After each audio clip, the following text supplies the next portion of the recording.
want y'all to understand something, that you guys are the most lively group I've ever had on this one, okay? So essentially, I mean, we're assuming this is someone who's done everything they can think of to raise this money. And they're giving the decision to the universe to give them something that they need, essentially. And the universe is going to give what it gives. It might be $250 rims from up the road where they scavenge them off of dead cars that somebody calls you and says, hey, I found these rims. But if you get suddenly a $2,000 check in the mail, then that's what you got. I mean, if you get a $500 check in the mail, that's what you got. But it's like he was saying, it's not like the universe has limited resources. And what I tend to find is that I get what is appropriate to what I actually need. And if I over ask, I just don't get it. Right. Okay, so your karmatic reward. It's okay. Karmatic reward. We're going to get into karma at some point in this. Believe that. We all have some different views on this. Okay, and that's cool because like I said, everybody's morals and ethics are different. Now this group has the most diametrically opposed I've ever seen. But, we all have different views on it, and that's cool. That's what makes the world go around. Now, here's where I'm going to make you hate me. Okay? Well, I'm glad you do. What we're going to do now is we're going to work this spell anyway. And not only are we going to work the spell and ask the universe for the $2,000, we are going to work the spell and ask the universe to specifically remove $2,000 from Uncle Fred's bank account and place it in ours. Are we doing something ethical at this point? Now remember, at the beginning I told you, you have a box and I'm putting things in the box. And I'm going to take things out of the box and we'll put other things in the box. So I'm peeling this away in layers. You don't have all of the information yet. Okay? Are we ethical in asking for Uncle Fred's money? Are you With the information on that now, no. If you said that he was Uncle Fred's only living relative, it will be his money eventually anyway. In theory. In theory. Assuming he's in the will. I don't know if Uncle Fred stole the money yet, or actually I do know, but you don't. Okay. And then you're affecting free will. You cannot mess with somebody's free will. Okay, so if I'm affecting free will, I can't do that. Okay. To me, that sort of request is like thievery by proxy. It's like I'm asking someone else to put on the black suit and break into his house. I caught proxy. It's like thievery by proxy. Thievery. I'm sorry, folks. I'm hard of hearing, so that's why I'm at you like this. I'm giving someone else $10 to dress up in a black suit and go steal the money for me and bring it back to me. That doesn't sit well. My thought on this, though, is in that case you're directly influencing it. I can ask the universe for whatever I want, but I am not powerful enough to force the universe to give me anything. I can ask the universe for, the rapture at 5 o'clock tonight, but that doesn't mean it's going to happen. And okay, you can ask for anything you want, but you can't make it happen. right. So I can ask. I mean, I don't see anything wrong with asking for things that other people might find unethical, as long as I know that I'm probably not going to get it. Okay. See, I'm afraid to do the spell because the punchline's already been given away in the intro, the script of the class that Uncle Fred's going to die, and that's how you're going to get the money. Okay. We're supposed to pretend like we don't know that while we're doing it. Was that in the what was in the description? It said, is it okay? And then you find out your uncle dies. Really? Monkey's paw. On the internet version. Really? Is this $2,000 going to I'm sorry if I blew that. I mean, or does he have it to The spare? Uncle Fred sits around lighting his cigars with $100 bills. I mean, he's got money to burn, literally. But Okay. that's his money. It's not mine. It's his money, it's not yours. Okay. Let's peel back another layer of that onion. Okay? Well, he can wipe his ass with it. I'm sorry? I said he can wipe his ass with it, but it's not mine. It's not yours. Okay. And I told you, you're going to hate me by the end of this. It's all good. Now we're going to work this spell, and we don't just want that money. we're going to work this spell and cause Uncle Fred to die and leave us all the money. We're gonna work a spell. Remember, this is my box, so we can work a spell that's going to make Uncle Fred die. This is a well, yes. In this, I told you. Who didn't see Star Trek? Kobayashi Maru. I'm giving you a no-win situation, and I want you to argue with me and be pissed off at me and walk out of here thinking.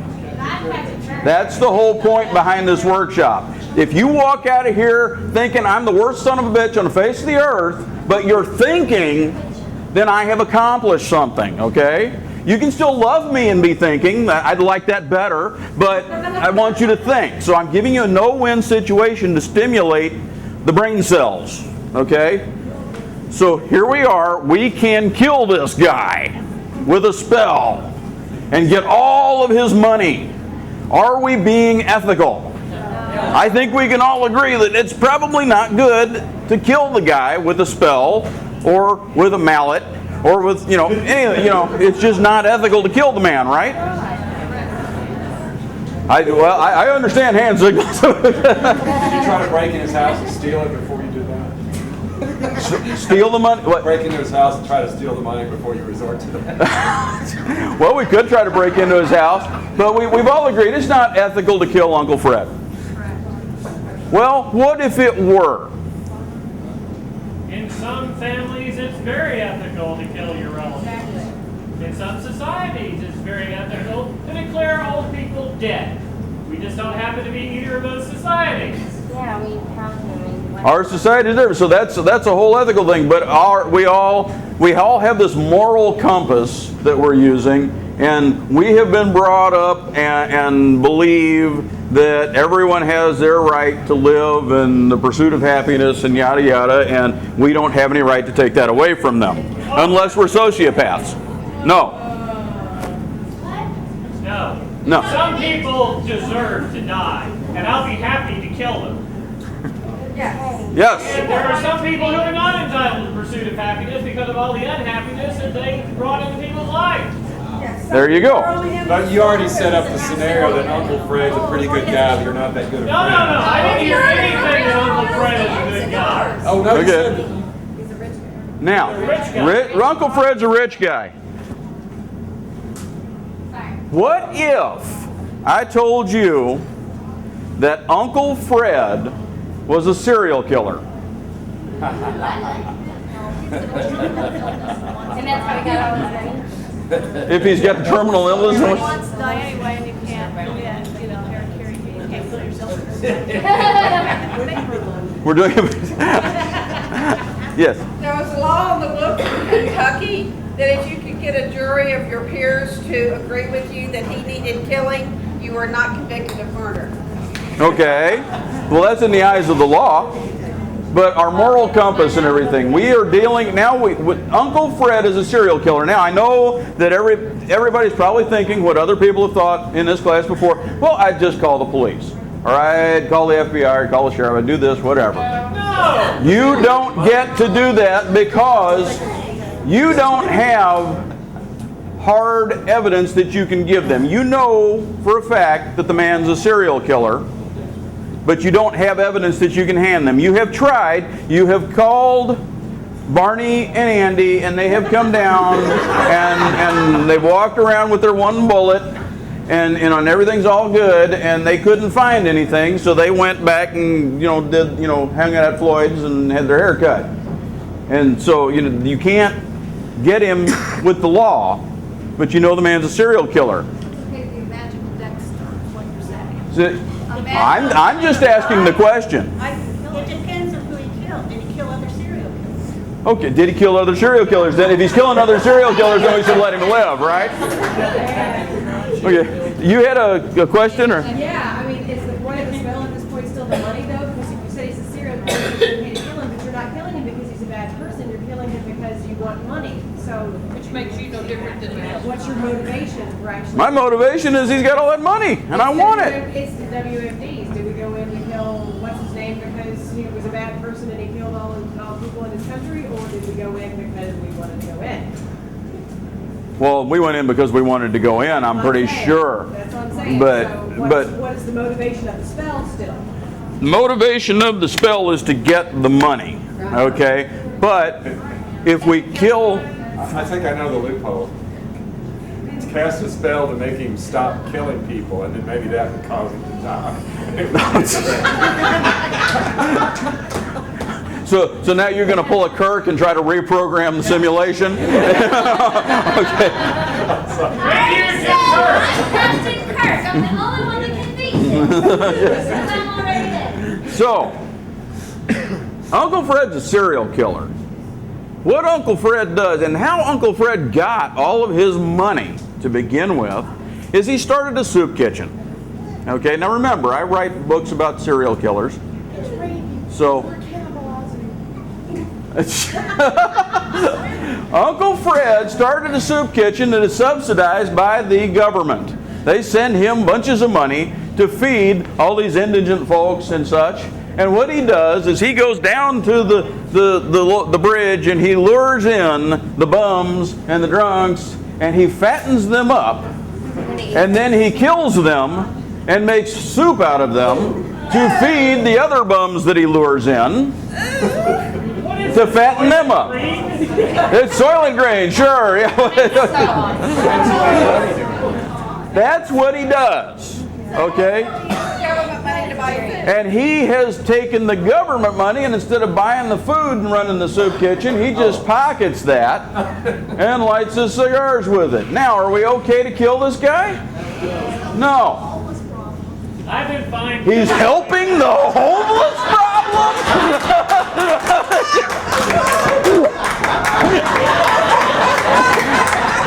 I have never had anyone say that.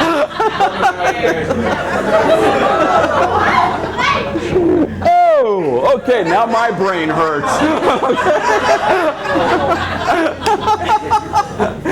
Kudos to you. Here, come on up and have the class now.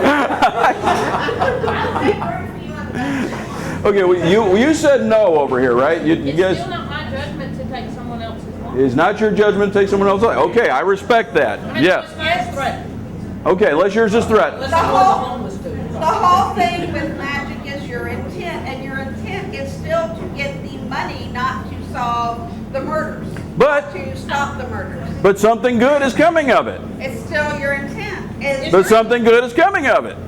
Right? Okay, we're gonna. Okay, well, but we'll get into that with the whole karma thing in a second. Now, you had your hand up, and then you got your hand up. You had a hand up? No, I thought I saw a hand. No. Is there any guarantee that when he dies, we're gonna get the money? We could kill the son of a bitch for nothing. And not get the money at all. Well, then you kind of hosed, aren't you? Yeah. Well, first of all, you're not killing him. If you ask the universe to kill someone, that doesn't mean that you're killing them. Say you've got like a child molester or something, and a kid is being molested, they ask the universe to kill their father or whoever it is.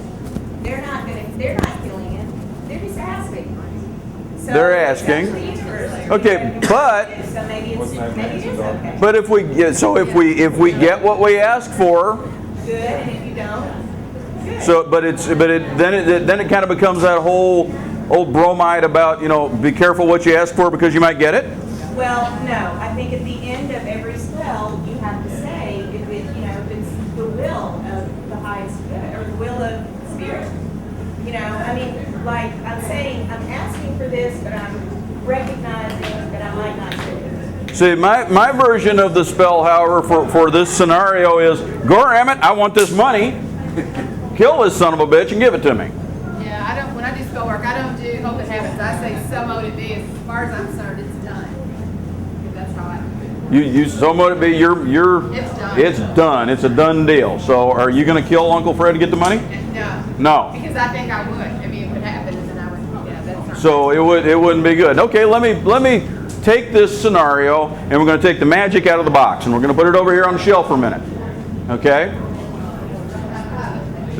Y'all have concealed carry in this state, correct? Yeah. Okay. We have it in Missouri too. Let's say you decide you're going to go to Uncle Fred's house one last time. Give it another try. Ask the man for the money. appeal to his senses. Okay? Blackmailer. But you take your gun. Blackmail. Blackmail. Yes, extortion. We're going to appeal to his senses to get this cash. Now we go over to Uncle Fred's big old mansion, and we knock on the door. No answer, but it kind of, just right out of a mystery movie. And it opens up, and you walk out, Fred! Oh, Uncle Fred! Where are you, Uncle Fred? And you talk to you, Uncle Fred, and you're walking through the house. Basement door there, it's open a crack. You're packing your 9 on your hip. You go down the stairs, you come around, and it spirals down into the deep, dark basement. And as you come to the landing, you look, and there in front of you, several feet in front of you, not within I can jump and save anybody in front of you, okay, is Uncle Fred with a bum strapped to the table and a big butcher knife, and he's getting ready to do him in. What do you do? Kill him. Shoot the son of a bitch. Shoot the son of a bitch. Shoot him where? In the back. In the back. In the head. To the chest. That's Two what rounds. people kill. Double tap the center point. Maybe this is why I don't have a concealed weapon, but perhaps I would just go, Fred, what are you doing? That's what I would say. I would Okay. yell and tell him and give him the choice. Okay, so you would yell and give Fred the choice. Now, I don't know about you. I guess it could be. Let me tell you a little story here. High school. And you need it real. I was in. This is a real story. I was in high school. I was in an advanced biology class, and we were, like cloning something or growing some shit. I don't know what we were doing. Had petri dishes and microscopes and all this kind of stuff. And what we did, we had to inoculate petri dishes and grow some bacteria and identify it and all this kind of stuff. Standard advanced bio stuff. Well, we had a gal who had been out of the class sick, so she missed the inoculate your petri dish section. Now, if anybody ever had one of these bio classes, you remember that you took a piece of Scotch tape and you went and you stuck it to something and peeled it and stuck it on your petri dish and went and incubated it and all that kind of good stuff. Well, Wendy Grossenbacher came back to the class while I was in the middle of reading an assignment. And she was inoculating her petri dish. And she came over and stuck the tape to my arm and yanked it off. Okay? The minute she stuck the tape to my arm, I jumped out of the chair. When you startle someone like that, they turn and do strange things. So, if Uncle Fred's getting ready to plunge his knife into this guy, and you say, Uncle Fred, you're probably going to scare him into cutting the guy's throat or something, just simply because he's in motion or whatever. That's my thought on the subject. Now, I'm not, I'm just that's what I see. I'm surprised I didn't get. Yes, go ahead. I got an idea. Why don't you just shoot him in the knee and tell him he doesn't give you the money, you can turn it. Okay. I was getting ready to say I was surprised nobody had said this because it always gets said. We're going to shoot him in the knee or shoot the knife out of his hand or any one of these number of things. You know what? I am a hell of a shot. Right. I really am. But number one, someone who has been trained and practices on a regular basis, it takes 1.97 seconds to draw a firearm with an open hand cleared from a Fletch type holster and bring it to aim. Okay? None of us are that well trained unless we got some military people in the room. Okay? It's going to be this number. Okay? Yes, sir. Didn't we say earlier that we had tried to turn him in, but we didn't have evidence? Right. So what we have here in front of us is a lot of evidence. And you call Andy and Barney and they come down and they say, what you doing, Fred? Oh, hey, no problem. Let's go have some soup. And essentially, you're saying that pretty much no matter what we do here, there's a chance that the bum's going to die anyway. There's a chance that the bum's going to die. So we have an acceptable risk there that may or may not happen no matter what we do. why don't we take the chance, pull the gun, say something? If the bum dies, he dies, and that sucks, but we got a lot of evidence. Okay. But if you get the evidence and it's not going to do you any good. Yeah, but then In, Uncle Fred's in this box, the evidence doesn't do you any good. Okay. Let me switch up your scenario for a second. You do not Yes. shoot him in self-defense. Right, I was going to say, it's probably not a legal Shooting a kill. person in the back is not Self-defense. But if you said In something, his but house. it's defense of somebody The else. potential is to save the bum's life, even if you're not successful. But you've got the potential to save the bum's life without shooting him too. Okay. I guarantee that he'll die if you just say something. For the most part, I have gotten, okay, we're going to double tap him center mass. Okay. I'm emptying the clip. Okay. But you know, for the most part, I've gotten a kill order from everybody. We got a few people who still aren't going to kill. Okay. Let's switch this scenario up a little.